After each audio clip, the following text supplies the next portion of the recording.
우리 삶 가운데 숨어 있는 감사한 이야기들을 찾아 함께 나누는 시간. 감사 라디오. 안녕하세요. 김혜란입니다. 미국의 기업가 빌 게이츠는 이런 말을 했죠. 어려운 일을 한다면 나는 항상 게으른 사람을 선택할 것이다. 그는 그것을 할 수 있는 쉬운 방법을 찾을 것이기 때문이다. 그리고 게으름은 발명의 어머니라는 말이 있을 정도로 사람들은 좀 더 편해지기 위해 무언가를 만들어냅니다. 오늘 사연은 좀 더 편해지기 위한 사람들의 노력을 통해 감사한 이야기입니다. 그 사연을 지금 들려드릴게요. 안녕하세요. 저는 20대 사회초년생입니다.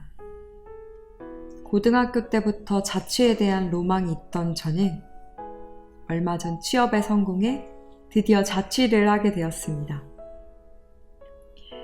매일 인터넷으로 예쁜 방 꾸미는 방법을 검색해서 어떻게 하면 힐링되는 공간을 만들까 하는 행복한 고민을 했죠.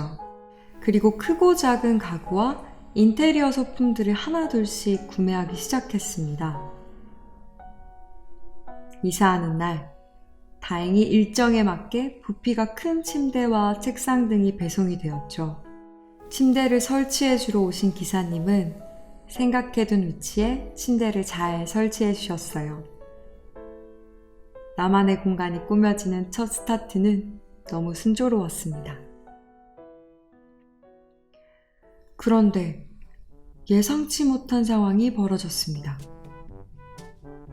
배송 예정이던 책상과 의자들이 도착했는데 박스를 개봉해보니 조립해야 하는 상품, 일명 DIY였던 것입니다.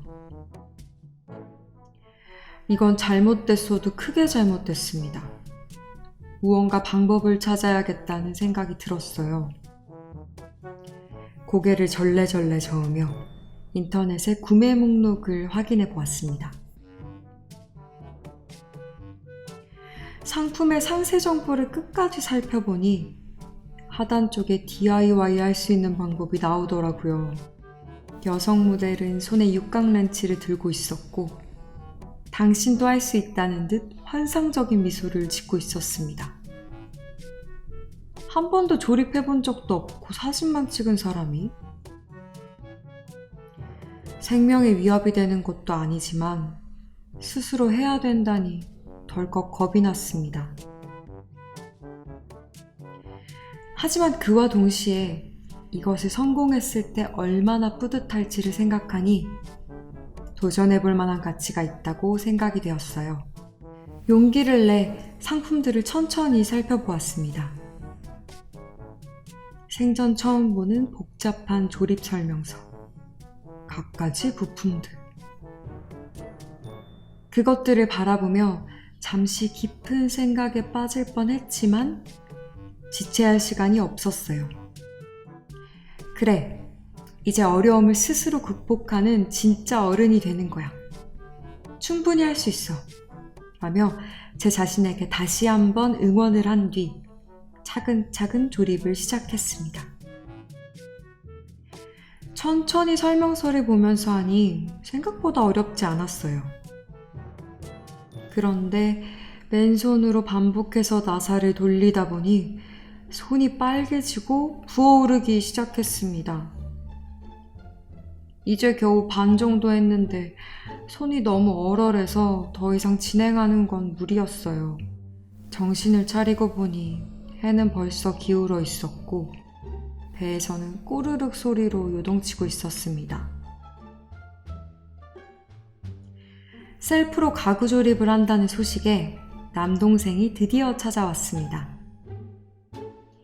동생은 저에게 햄버거를 안겨주더니 이럴 줄 알았다. 머리가 나쁘면 몸이 고생이라더니 인간은 도구를 사용하는 동물이야. 라고 하며 가방에서 공구를 꺼냈죠. 평소 같았으면 누나에게 무슨 말버릇이냐며 혼쭐날 상황이었지만 오늘만큼은 귀한 분입니다.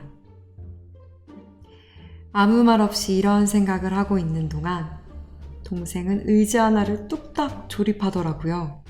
지금껏 나는 나사 하나를 조이려고 20분이 넘는 시간을 허비했는데 공구의 버튼 하나로 10초 만에 나사를 조이는 모습을 보며 허탈한 마음이 들었습니다. 나 같은 사람은 도구 없이 못 살겠구나. 그러면서 그런데 이런 도구를 만들 생각을 누가 하게 됐을까 하는 생각이 들더라고요. 하나님께서 사람에게 지혜를 주셔서 예전부터 도구를 사용해 왔죠. 도구는 갈수록 발전되어지고 인간의 약점들을 보완해 왔던 것입니다.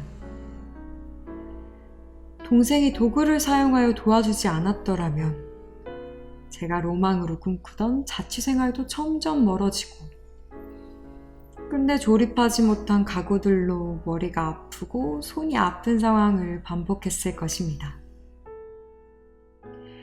비록 제가 도구를 능수능란하게 다뤄서 느낀 감사는 아니었지만 그날의 골치 아프고 몸이 아픈 찐한 경험을 통해 하나님께서 우리에게 허락한 지혜에 대해 깊은 감사를 느꼈어요. 하나님의 영을 그에게 충만하게 하여 지혜와 총명과 지식으로 여러 가지 일을 하게 하시되 하나님께서 당신의 영을 우리에게 허락하셔서 지혜로 여러 가지 일을 하게 하셨습니다. 그러나 우리는 너무나 자주 이런 하나님의 마음을 무시하고 내가 잘나서 모든 것을 잃었다고 생각하는 것 같습니다. 인간에게 아무리 탁월한 지혜가 있을지라도 하나님의 무지함보다 높을 수 없습니다. 하나님이 우리에게 지혜를 허락하신 것은 스스로 높아지라는 것이 아니라 지혜의 원천이 하나님에게 있음을 알려주시기 위함입니다. 하나님께서 허락하신 이러한 지혜를 내 이웃과 하나님의 나라를 위해 사용하는 건 어떨까요? 오늘의 감사 라디오는 여기까지예요. 오늘도 우리 감사해요.